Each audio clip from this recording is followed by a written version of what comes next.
Então vamos lá, nós vamos ver hoje sobre o Barroco no Brasil. Mas antes de começar o Barroco, nós precisamos relembrar algumas coisas do Quinhentismo, que foi o período literário que nós vimos antes, certo? Lá no Quinhentismo, nós vimos que foi o primeiro período literário que começou aqui no Brasil, porque foi justamente em 1500, com a descoberta do Brasil pelos portugueses.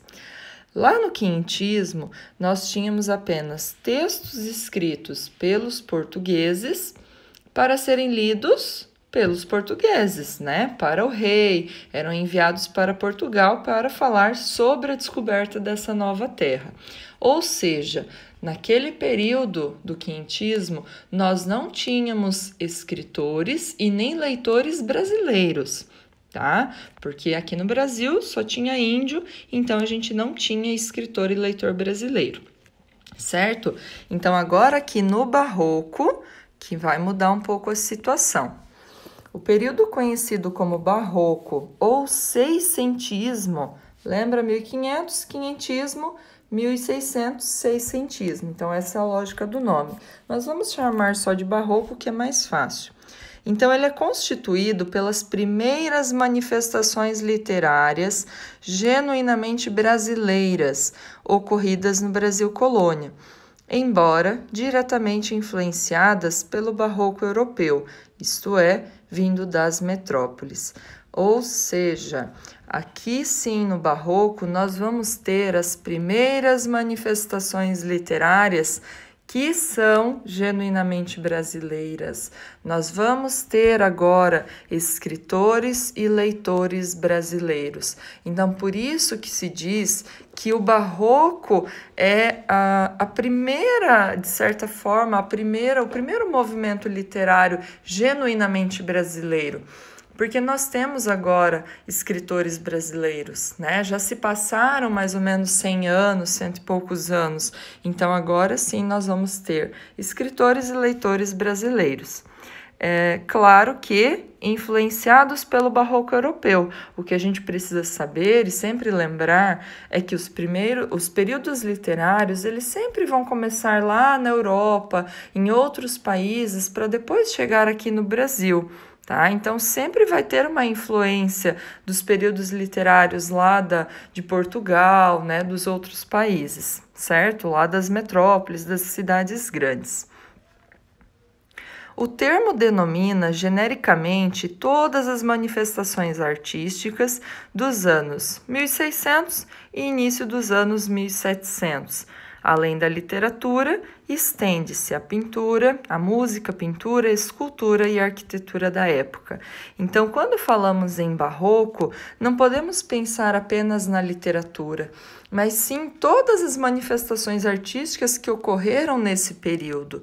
Tá? Então, o barroco influenciou não só na literatura, mas também na música, a pintura, a escultura, a arquitetura. Todas essas manifestações artísticas tiveram uma característica bem peculiar, né, do barroco, que tiveram essas características muito próximas, né? Então, foi um momento em que tudo teve uma influência desse período barroco. Vamos ver até um pouco dessas manifestações aqui também, porque isso não tem como trabalhar a literatura separada dessas outras manifestações. Então, eu vou passar agora um pouquinho sobre a pintura, escultura, para vocês também conhecerem mais. Com relação à escultura, o principal representante da escultura barroca no Brasil é Antônio Francisco Lisboa, o famoso Aleijadinho, como ele era conhecido. Ele era um escultor de Minas Gerais, da cidade de Ouro Preto. Em 1777, quando ele tinha 39 anos de idade, Aleijadinho foi vitimado por uma doença que o deformou. Mas ninguém sabe ao certo qual era o nome dessa doença. O que se sabe é que essa doença comprometeu-lhe os pés, as mãos e outras regiões do corpo, e que além da atrofia, também lhe povoou feridas e pus. Então, essa era uma doença bem grave. Além dessas feridas e pus, ele ficou com o corpo atrofiado, tá? E mesmo atacado por essa moléstia, por essa doença, Aleijadinho conseguiu prosseguir sua obra como escultor e arquiteto de grande envergadura, cuja importância é reconhecida pelos principais críticos de arte do mundo.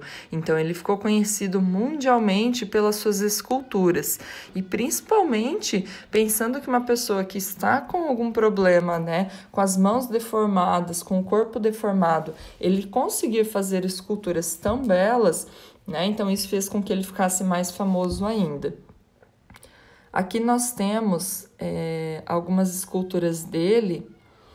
Os 12 Profetas é um conjunto de esculturas em pedra-sabão, que era então o material que ele fazia essas esculturas. Foi feita então pelo Aleijadinho e está localizada no adro do Santuário de Bom Jesus do Matozinhos, no município de Congonhas, Minas Gerais. Então a gente vai ver que essas esculturas, pinturas do barroco, elas estão sempre principalmente ligadas à igreja, tá? À arte sacra. Então, aqui nós temos os 12 profetas, né? Então, são imagens grandes que nós temos ali, esculturas grandes, que estão na frente de uma igreja em Minas Gerais. A arquitetura, então, agora. Igreja de São Francisco, Salvador, Bahia, conhecida como Igreja de Ouro, com o interior recoberto de folhas de ouro puro. A Igreja de São Francisco é considerada o mais belo exemplar do barroco português nas Américas. A lenda versa que seus construtores utilizaram 1000 quilos de ouro em pó. Então, como eu falei, o barroco está muito ligado à arte sacra, né? Às igrejas. Então, antes nós tínhamos ali na escultura, né, na frente de uma igreja. Agora nós temos também, com relação à arquitetura, né, como que era a arquitetura nessa época. Então, aqui também na igreja, vocês vão ver que as fachadas das igrejas são bem parecidas, né? Até hoje nós encontramos igrejas com essas fachadas que são estilo barroco, tá? Então, aqui nessa outra foto nós temos o interior de uma igreja, como dito ali, a Igreja de São Francisco, lá na Bahia, que ela é cheia de ouro, recoberto de folhas de ouro. Então, muita riqueza nessa igreja, né? Muitos detalhes também. Na pintura, então, o pintor Manuel da Costa Taide é considerado a principal expressão da pintura no barroco no Brasil. Então, aqui na pintura, nós temos também uma arte sacra, né, que é a pintura no teto da igreja São Francisco de Assis, em Ouro Preto, Minas Gerais. Aqui nessa pintura temos a Assunção de Nossa Senhora, que é a obra mais famosa, né, desse pintor. Então, mais uma vez, nós temos aqui a arte sacra presente no barroco. A parte da literatura, né? A literatura barroca. É um período literário caracterizado pelos contrastes, oposições e dilemas. O homem do barroco buscava a salvação ao mesmo tempo que queria usufruir dos prazeres mundanos. Daí surgiram os conflitos. É o antropocentrismo, o homem como centro do universo, opondo-se ao teocentrismo, Deus como centro do universo. Então, aqui, qual era o conflito que existia, né? O homem do barroco, as pessoas, né, desse período barroco, elas estavam sempre numa dúvida, num dilema, né? Ou buscar a salvação, acreditar nas coisas de Deus, aí nós temos o teocentrismo, que Deus é o centro do universo, né? E por outro lado, ele não conseguia resistir aos prazeres mundanos, quer dizer, o antropocentrismo, onde nós temos o homem como centro do universo. Então, ele queria buscar a salvação, queria seguir as coisas de Deus, mas ao mesmo tempo não queria deixar de usufruir os prazeres carnais, os prazeres do mundo, né? Mundano, prazeres do mundo, tá? Então, por isso, estava sempre nesse conflito. O homem deste período está entre o céu e a terra. Mesmo se valorizando, ele vivia atormentado pela ideia do pecado. então vivia buscando a salvação. Então aí vem a questão do conflito, né? Ele quer buscar as coisas do céu, as coisas de Deus, mas também não quer deixar de usufruir dos prazeres carnais, dos prazeres da terra. Didaticamente, o barroco brasileiro tem seu marco inicial em 1601, com a publicação do poema épico Prosopopeia, de Bento Teixeira. Então, pode-se dizer que o barroco no Brasil, ele começa em 1601, quando Bento Teixeira publica, então, a primeira obra barroca, que é este livro Prosopopeia, tá? Então, aqui a gente consegue ter uma data inicial do barroco brasileiro. Os principais autores, então, do barroco brasileiro. Nós temos Gregório de Matos, graças à sua poesia satírica, com termos de baixo calão e críticas abertas à sociedade baiana, o poeta ganhou o apelido de Boca do Inferno. Então, Gregório de Matos, ele era um crítico, né, da sociedade baiana. Como ele morava na Bahia, ele era baiano, então os textos dele sempre havia alguma crítica, né, com aquilo que acontecia de errado na sociedade. Então, por isso ele foi considerado, teve o apelido de Boca do Inferno, por conta dos termos de baixo calão que ele também colocava nesses textos críticos. O que são termos de baixo calão? São palavrões. Então, ele era ousado, ele escrevia aquilo que ele pensava sem se preocupar com a reação das pessoas, tá? Além de abordar temas clássicos do barroco europeu, como a religiosidade, Gregório de Matos também se dedicou à lírica filosófica, explorando temas como Carpe Diem, lema latino cuja tradução seria aproveite o dia. Então, não só de críticas e de palavrões viveu Gregório de Matos, né? Ele também escreveu textos com temas religiosos, que é um tema bem importante no barroco brasileiro, né? No barroco em si. É um tema que é muito explorado no barroco, a religiosidade. Vocês perceberam que lá nas manifestações artísticas, arquitetura, pintura, tinha muito a questão da igreja, né? Então, aqui na literatura também vamos ter temas religiosos. Então, além de críticas, o Gregório de Matos também escreveu textos com temas religiosos. Também explorando temas como Carpe Diem. Carpe Diem é uma expressão em latim bem conhecida que significa aproveite o dia. Então, ele também explorou essa questão de você aproveitar o dia, aproveitar o hoje, né? Porque a vida é fugaz, a vida é passageira, então aproveitar sempre o momento presente. Outro autor muito importante foi o Padre Antônio Vieira. Por onde passou, ficou conhecido por seus sermões, discursos orais destinados aos fiéis sobre temas religiosos, bíblicos e morais. Claro, ele por ser padre, né? Então ficou conhecido por sermões, né? Que são os discursos realizados nas missas, né? Então aqui ele tratava temas não só religiosos, mas também morais, ensinando a ética e a moral para as pessoas. Foi o maior pregador do seu tempo, defensor dos negros, dos índios e dos cristãos novos, que eram os judeus convertidos, né? Cristãos novos eram os judeus que se converteram à fé católica.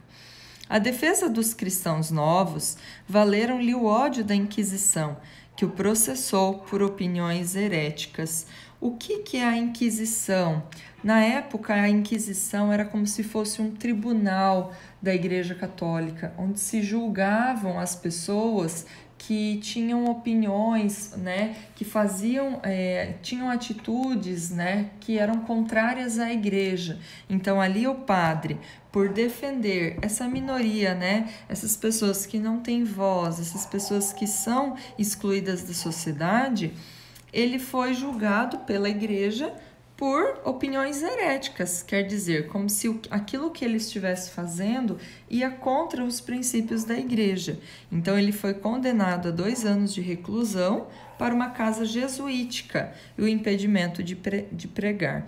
Então, ele ficou recluso, né, sem sair nessa casa jesuítica por 2 anos, e ele não podia, então, fazer os seus sermões. Em seguida, né, mais tarde, foi anistiado por Dom Pedro, quer dizer, anistiado é como se fosse perdoado, né, por Dom Pedro, e então regressou ao Brasil em 1681.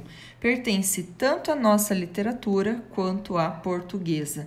O que é importante é que o Padre Antônio Vieira, ele não é brasileiro, mas devido à sua importância na escrita, na leitura, na literatura aqui no Brasil, ele também é considerado um dos principais autores do barroco brasileiro, tá? Ele teve uma influência muito grande, escreveu textos que foram muito importantes para o barroco. Então, ele foi um escritor importante, tanto no Brasil quanto em Portugal, na literatura portuguesa. As características do barroco, então. Culto dos contrastes. Aí nós vamos ter a presença da antítese. O que é a antítese? É uma figura de linguagem que tem justamente essa característica de mostrar ideias contrárias, palavras com sentidos contrários.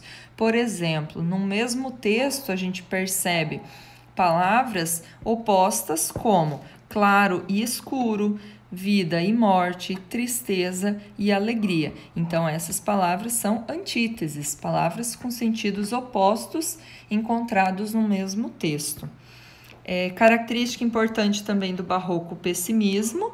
O que é o pessimismo? É você ser negativo, pensar que sempre as coisas vão dar errada, né? Então, isso é o pessimismo.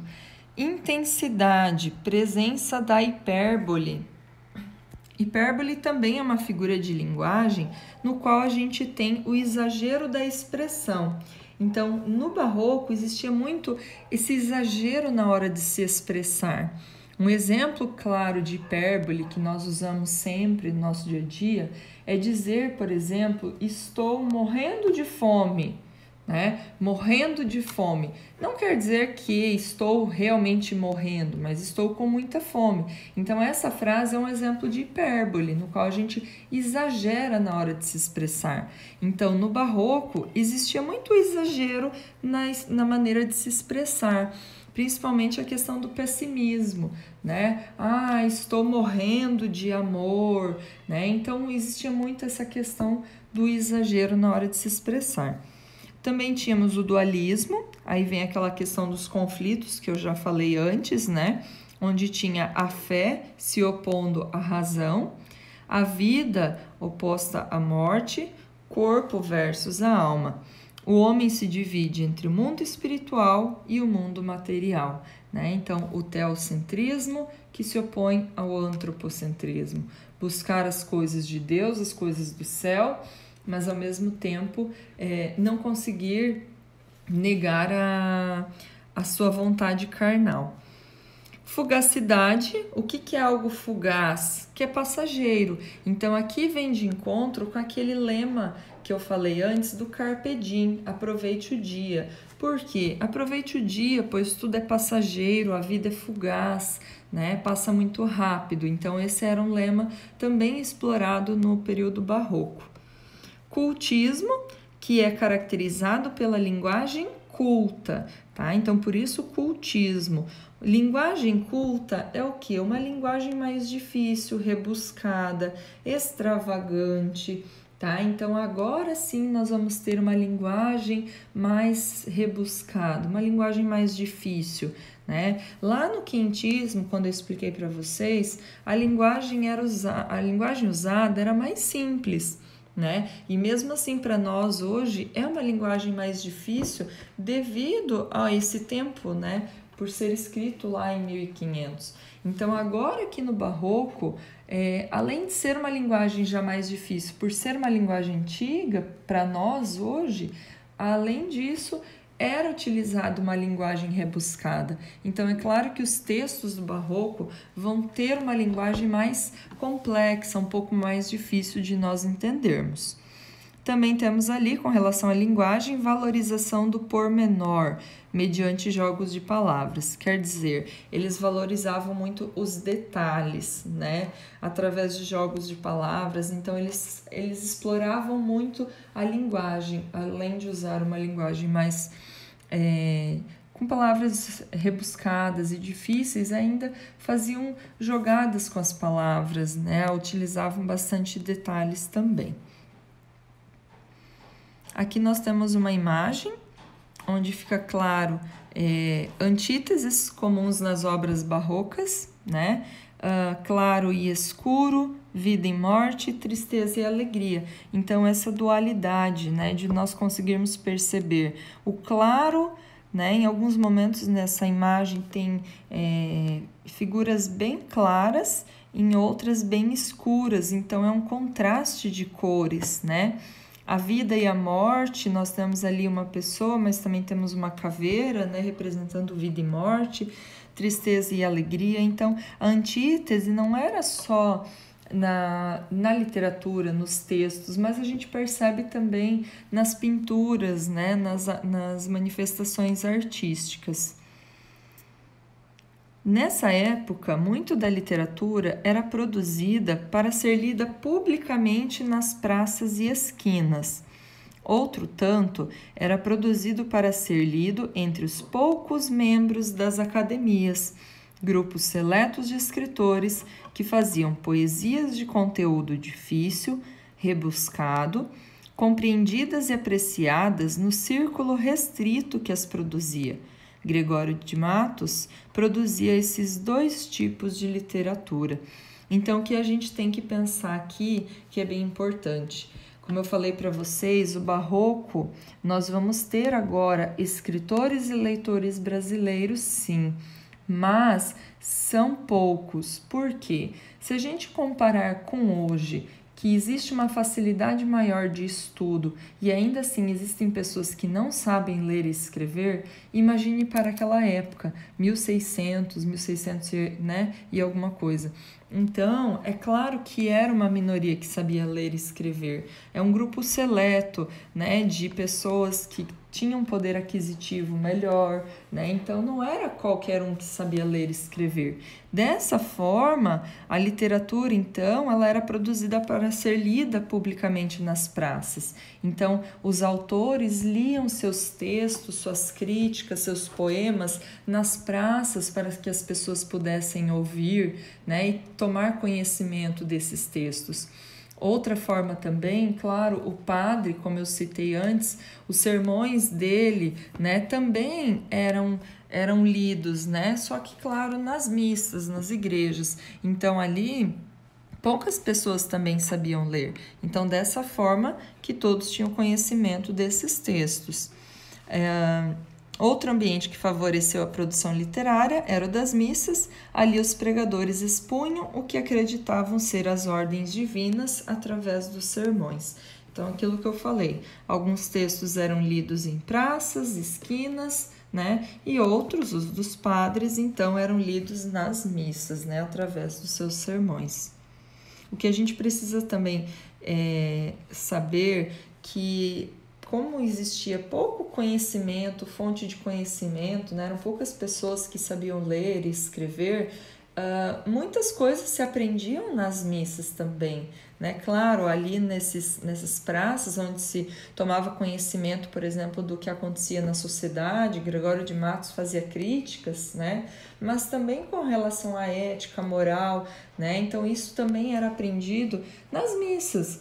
Nas missas também que as pessoas muitas vezes se conheciam, se conseguia arranjar os casamentos, né? Então a missa era um lugar importante para eles na época, também nessa questão social, não só no aprendizado das questões, né, de cunho religioso, mas também da questão social, porque mesmo as mulheres, né, elas saíam de casa apenas para ir à igreja, elas não podiam ficar saindo para qualquer lugar. Então também era um lugar onde ela tinha um convívio social, onde ela aprendia outras coisas também, né? Então teve um papel importante também para essas pessoas da época.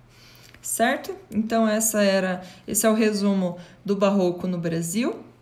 Espero que tenha esclarecido o conteúdo para vocês.